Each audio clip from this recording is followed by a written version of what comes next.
Hello, Ellie here with my sidekick Dobby, and I am in my Shadowhunter dress, so I guess that means I'm talking about something from Cassandra Clare. Specifically today, I am talking about Queen of Errin Darkness. This is the third and final book in the Dark Artifices series, and I believe the 12th book in the Shadowhunter chronicles. 1, 2, 3, 4, 5, 6, yes, 12. Not including the novella compilations. Whew, there are a lot of books in this world. If you don't know, the Shadowhunter world is a world in which there are people that fight demons, and they have angel blood in them, and a lot happens. And for this trilogy in particular, you should read every single one of the books that comes before it before you read any of these, because everything that happens in these mentions spoilers from the other ones, both from the prequel series and from the original series. So read all of them. Like, they're worth it. Just read every single one. I don't know why you haven't already. Go! Sorry. Anyway, I do have a video for the second one in this trilogy, which I believe might have been my favorite Cassandra Clare book ever. I think. It's between that and Clockwork Princess. But anyway, this is the third one. I am about to get into spoilers from every single book that came before this one. So if you have not read every single Cassandra Clare book, except for this one, go away right now and read them. Now, go. I already said to go. Get out. Go. So, hopefully if you're still here, that means you have read all of them, including these two, and you know how book 2 ended.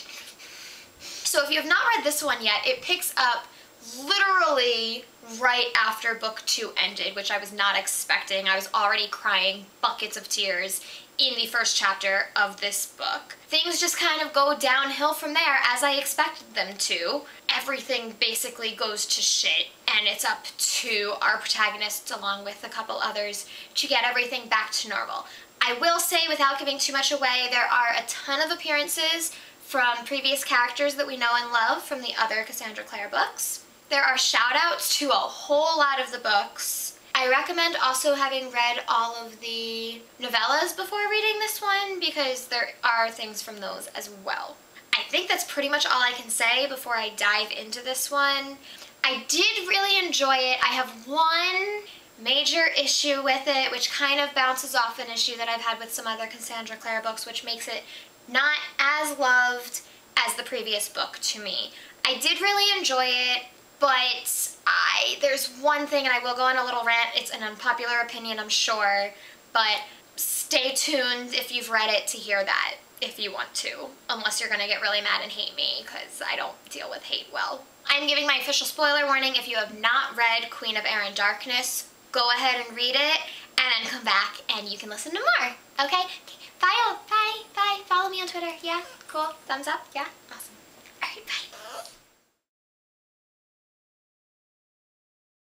So, if you're still here, hopefully that means you have finished this monster of a book, over 900 pages, and are ready to talk about it, though I don't know if I'm quite ready to talk about it, and I finished it like 2 weeks ago now. What I would like to do is talk about every individual storyline kind of separately, because my thoughts are kind of separate. I'm going to save the one that I personally was most invested in till last, because that's where my rant comes in.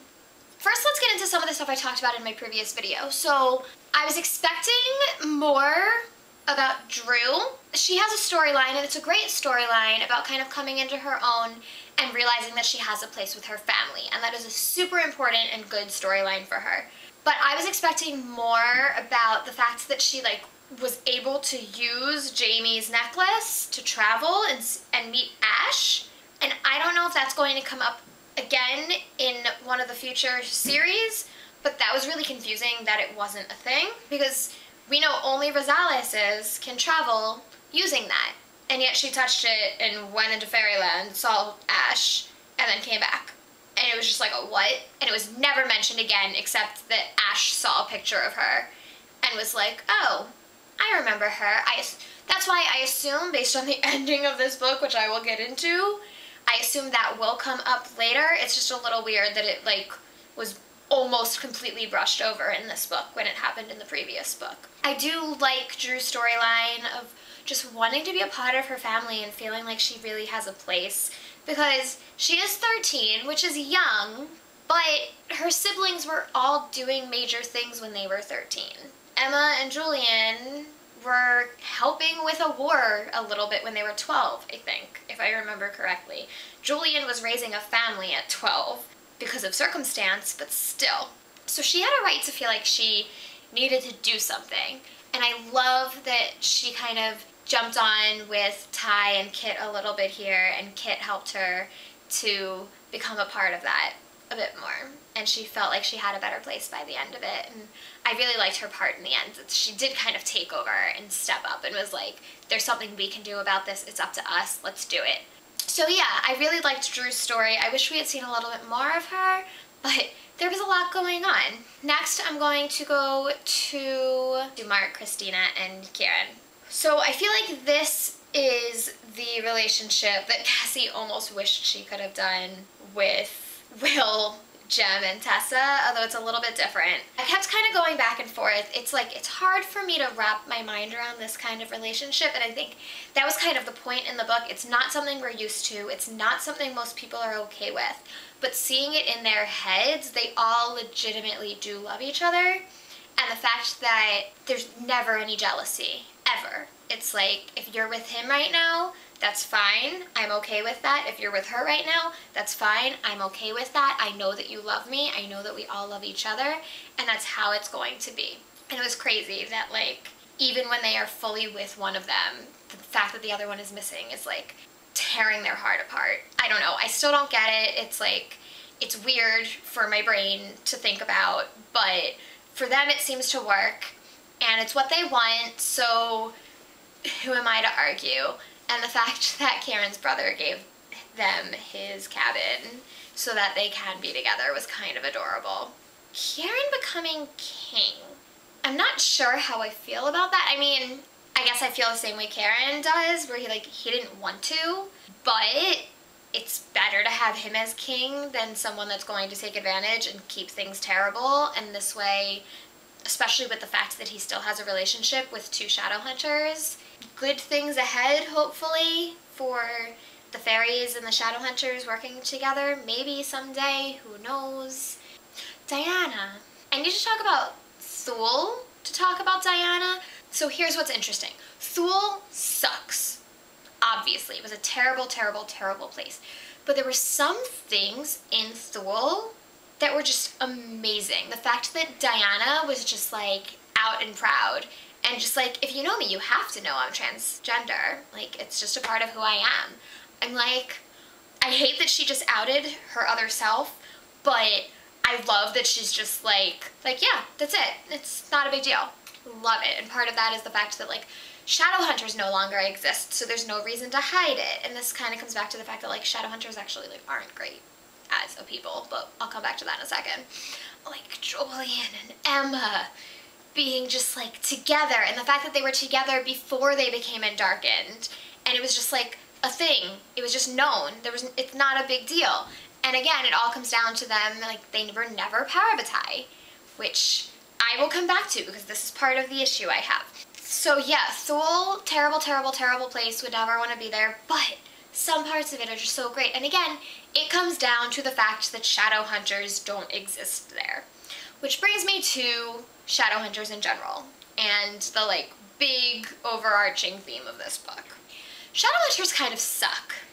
Like, as a people, the leaders, the rules over the years, they suck. They are in the past, and it's terrible. Like, even, like, in the original series, the problems with, like, homosexuality that they've had to overcome, and, like, now that's better, but now there's this fairy stuff, and it's like, oh. I would love to just sit down with Cassie and just map out, like, what she was taking from the real world at different part of this book, because it's all over the place. The politics are all over the past 2 books, and I loved every second of it because it is just shooting down every single thing that people that I can't stand say in the world, and I love it. But the world sucks. Like the fact that Diana has to hide who she is, or she can't be a Shadowhunter anymore. Or that's what they think. And I know it's because she used mundane medicine, but then have that medicine for Shadowhunters. Who cares? Who gives a crap? And like, she did everything right. As they say at the end, like, she hid it. The only people that would have actually known about her Shadowhunter-ness were people that it was okay to know about it, because she was very, very careful. And she did everything right, and she is who she is now, and it's wonderful. And I'm so glad that she's with Gwen, who can like understand that, and he had no problem with it. Fairies, as terrible as they are, seem much more accepting and open-minded, which is interesting. So in this book, they start to be overrun by terrible human beings who live and feed on other people's fear. Sound familiar?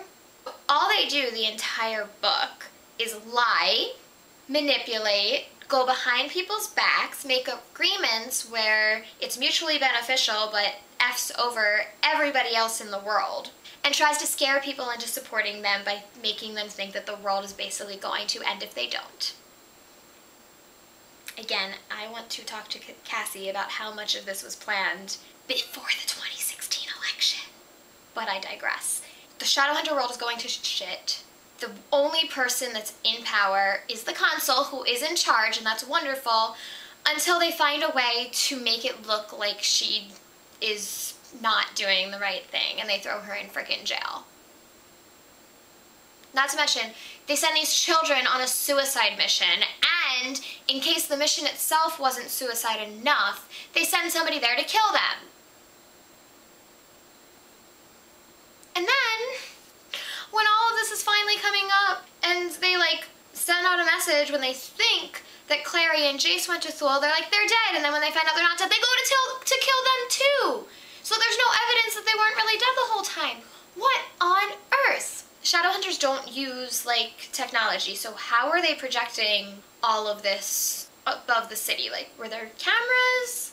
I don't quite get that. I assume it was like a spell, in which case I was kind of hoping that Magnus was there and filming when they went to kill Jace and Clary and actually, like, get that on camera. Instead, they just surrounded them and captured them and brought them and forced the mortal sword on them and made them tell the truth, which I still don't understand why they didn't just do that in the previous book and avoided a whole lot of these issues. Like, oh, I didn't talk about the very beginning when, oh my god. Starting with Julian having to, like, carry Livy's body out, I'm getting teary-eyed thinking about it again. Oh my god, I can't. And Emma, like, not being able to comfort him when all she wants to do is comfort her best friend / the love of her life, but she can't. I'll get back into that, though. Holy crap. Anyway, so everything sucks, but then it's okay.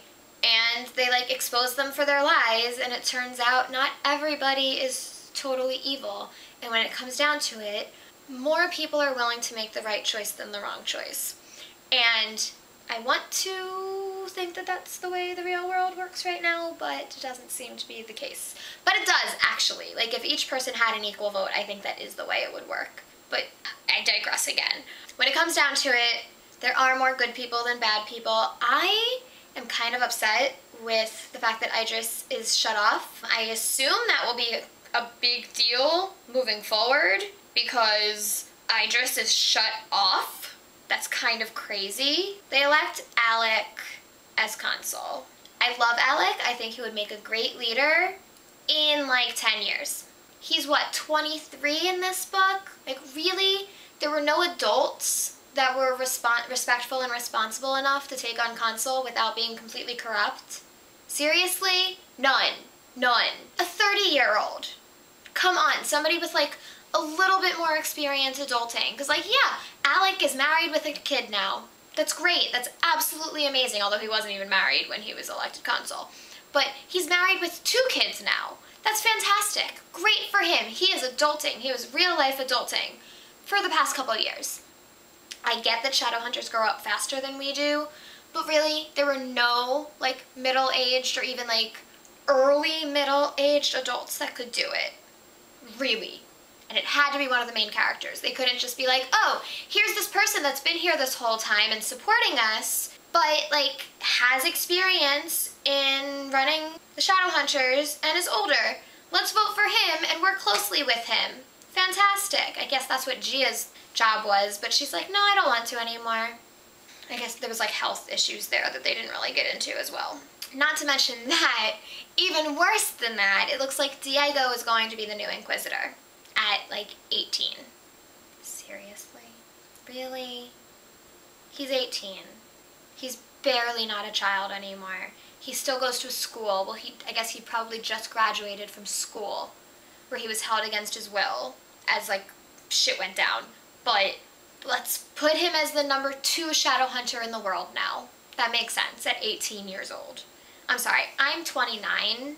I am not ready to do either of those jobs by any means. I do not feel like an adult yet. And I am significantly older than both of these characters that are now leading this entire population. So that was one of my issues. Let's get into Ty and Kit. So I love their relationship. I love that like there's a lot of ambiguity about what's actually going on between them. Kit has finally admitted that he loves Ty. I don't think Ty understood what he was saying. First of all, he was a little distracted. While I get what Kit was doing, like I don't think that was the best time to admit your feelings for somebody. Another thing that annoys me about the book is Ty goes against everybody's wishes and tries to raise Livy from the dead, even though he's unsuccessful, which is good. The fact that he brought her ghost back at all, and she even said, there are dire consequences for what you've done. We didn't see any. All we saw was he can now talk to Livy's ghost. And he continues to talk to Livy's ghost. And Drew even says, like, he's going off and talking to somebody and I can't see him. It's Livy's ghost. So she's still in his life. He got what he wanted in the end. He didn't get Livy back completely, but he got her back in some way. And hasn't faced any consequences yet except Kit leaving. I mean, we know Kit's gonna be back in a few years, and they have to face their other issues, but I don't know, I don't like that Ty didn't deal with a single consequence in this one except something that will be solved in a couple years.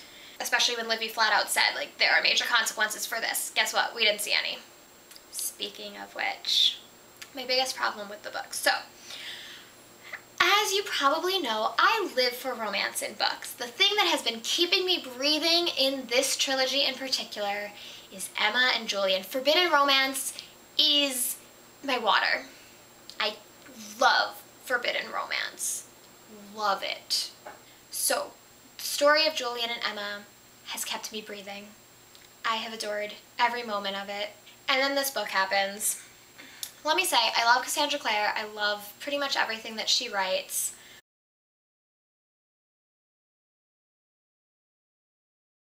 There's one rule that I remember from the creative writing class that I took 12 years ago, 11 years ago, and it's circumstance can get you into trouble, but it cannot get you out of trouble.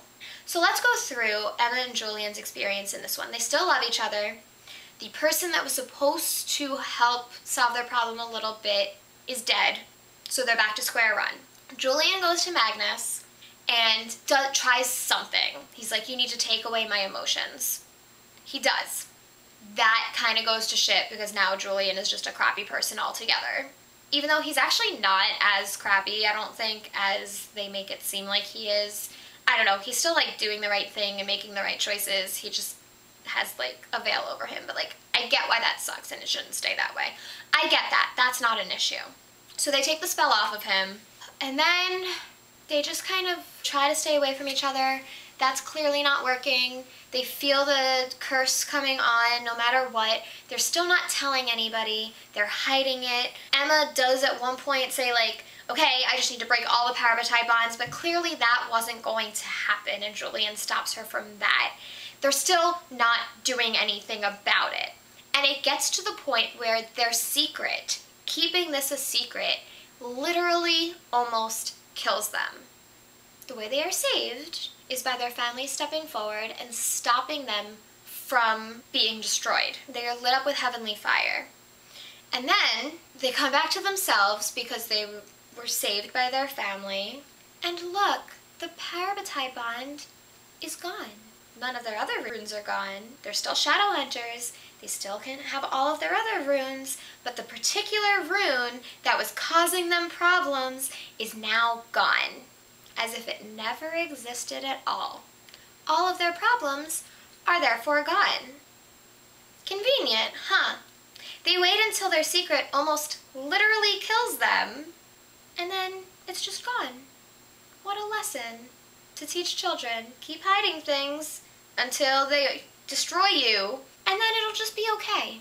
As long as somebody's there to save you from the brink of death, that one's important. I'm sorry, that just like really annoyed me. I like lessons in books. I like teachable lessons, something that maybe you don't even notice you're learning as you're reading something, but it teaches you something positive in the end. A bunch of the storylines here had positive lessons. I know that, especially the overarching one that I talked about prejudice and all of that. Like, that was wonderful. But this one, which is the one that has kept me the most involved in this series, it's kept this series as my favorite, there's no lesson. Or the lesson that is there is not a good lesson to teach. Let's try to teach kids that it's good to ask for help. What I thought was going to happen is they would like finally tell, I don't know, Clary about their problem, and Clary would work night and day to help them and come up with a rune that keeps the curse at bay. I'm sure that could cause other issues, but I don't know, at least it would teach them that like asking the right people for help can do some good. Or something I haven't thought of that could have helped them, but like take actions. I wanted them to take an action, take a step towards doing something about their problem in a positive way that actually led to a positive solution. That is what I wanted, and that is not what happened in this one, and I'm kind of mad about it if you can't tell. This is the unpopular opinion, by the way. I always seem to end on a sour note. I did love this book, I really did. I gave it 4 stars. The issues I had kept it away from 5 stars, even though I really did love it. I love these characters. I just wish that some of the lessons were better and more beneficial for the youth that is reading these books, and it's probably the teacher in me that has this problem. I don't know. Again, I like this book. I'm definitely going to continue reading Cassie Clare's books because I love them. This one did not rank as high as the second one in this series because the second one did not have any of these problems that I am seeing in this one. With that said, love this trilogy. I think this one, the issues probably did hold it back from overcoming the Infernal Devices as my favorite, but I need some more time to process it. Anyway, that is it. If you like this video, don't forget to give me a thumbs up. Please don't yell at me too much for my unpopular opinions. Follow me on Twitter at ReaderGonnaRead, and subscribe by clicking down below or up there. I will talk to you next time. Bye!